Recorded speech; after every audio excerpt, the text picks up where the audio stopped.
Honda HRC has found itself in a tough situation as both of its premier riders, Jett and Hunter Lawrence, are now sidelined for the remainder of the 2025 Supercross season due to major injuries. The devastating blow came at the Glendale Triple Crown, where Jett suffered a torn ACL, requiring surgery and at least 4 months of recovery. Meanwhile, Hunter sustained ligament damage in his shoulder during the same event, and after undergoing surgery, his expected recovery time of 8 to 10 weeks has officially ruled him out for the remainder of Supercross. This leaves Honda HRC without its 2 biggest stars, creating an unexpected vacancy in the team's 450 SX lineup. With the Lawrence brothers out of action, Honda HRC has been actively exploring potential fill-in riders, though securing the right candidate has proven to be a challenge. One of the first names linked to the open seat was Justin Hill. Currently sitting 11th in the 450 SX standings with 57 points, Hill has shown flashes of solid form throughout the season, including an impressive 6th-place finish at Round 4. While his results indicate he could be a strong short-term solution for Honda, there has been no official confirmation that he will take the spot. Whether negotiations are still ongoing, or if Hill has opted to remain with his current team, remains unclear at this stage. Another rider rumored to be in contention was Friese, a veteran known for his exceptional starts and aggressive racekraft in the 450 SX class. Friese has built a reputation for being a whole-shot specialist, but despite his ability to put himself at the front early in races, he has struggled to maintain top positions this season, currently sitting 21st in points.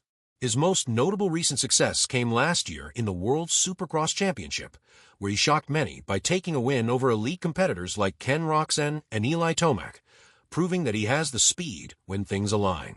However, according to Daniel Blair, Friese was offered the Honda HRC fill-in ride, but ultimately turned it down. His reasons remain undisclosed, but with him out of the equation, the search for a replacement continues. The challenge Honda HRC now faces is finding a suitable rider who can step in and keep the team competitive for the remainder of the season. Most top-tier talent is already committed to other teams, leaving limited options on the table. Given the prestige of the Honda HRC program, there's no doubt that the team will carefully evaluate all possibilities before making a final decision. However, time is running out, and with each passing round, the urgency to find a capable replacement grows stronger. As the season moves forward, all eyes will be on Honda HRC's next move. Will they take a chance on an under-the-radar privateer, attempt to lure a veteran back into action, or possibly bring in a rider from outside the Supercross scene? One thing is certain. The absence of Jett and Hunter Lawrence has left a significant void in the series, and whoever steps in will have big shoes to fill. Last year, Detroit played host to the opening round of the 250 SX East region, and while Tampa set the stage with an exciting night of racing, Detroit embodies the classic East Coast Supercross feel. The combination of colder temperatures, the controlled environment of a domed stadium, and the tacky, rutted dirt creates a unique challenge for the riders. While Florida provided a thrilling spectacle, this round feels like the true start of the Eastern campaign. Adding another layer of excitement, Detroit will feature a rare day race, which brings its own set of variables as riders and teams adjust to racing under different conditions than the typical evening program. Given how unpredictable the 2025 Supercross season has been so far, there's no telling what surprises might be in store. One of the biggest shockers of the season came last weekend when Malcolm Stewart secured his first career victory in the 450 SX class. If anyone claims they saw it coming, they're probably not being entirely truthful. Stewart's win in Tampa was a special moment in Supercross history, not just because it was an emotional and long-awaited triumph, but because it cemented him as one of the oldest first-time winners in the premier class. After years of hard work, overcoming injuries, and coming close on multiple occasions, the Husqvarna rider finally put all together for a well-deserved victory. Now, with a major confidence boost and the momentum of his historic win, Stewart arrives in Detroit as a legitimate contender.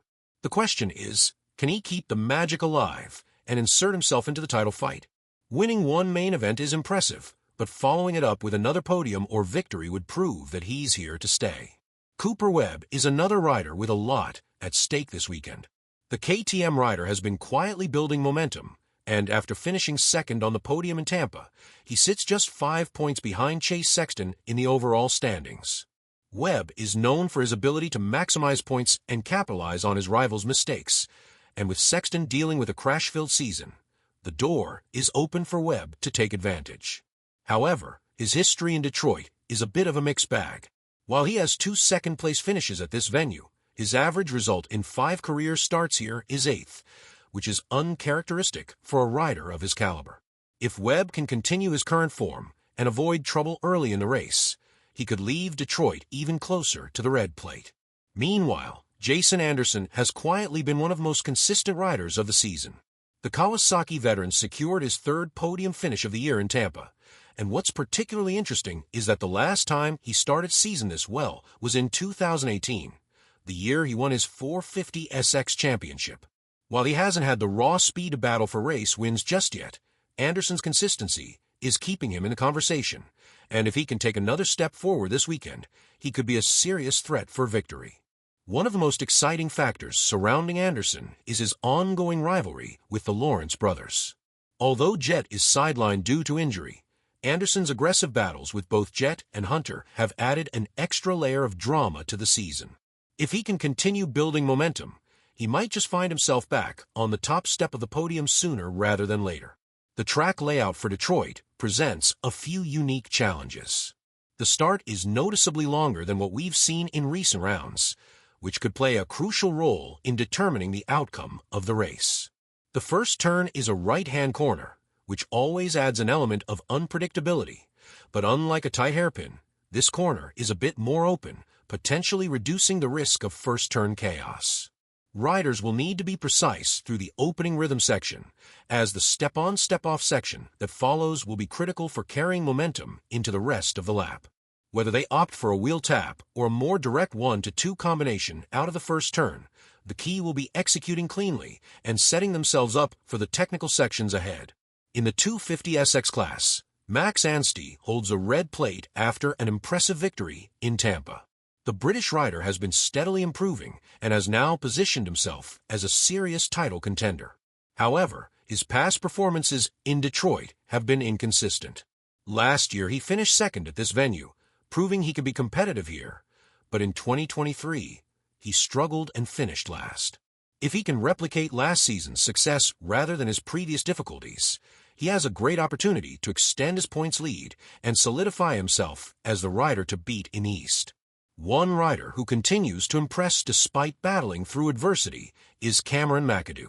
Known for his relentless determination and ability to push through injuries, McAdoo once again showcased his toughness by securing a podium finish in Tampa, despite racing with a torn ACL.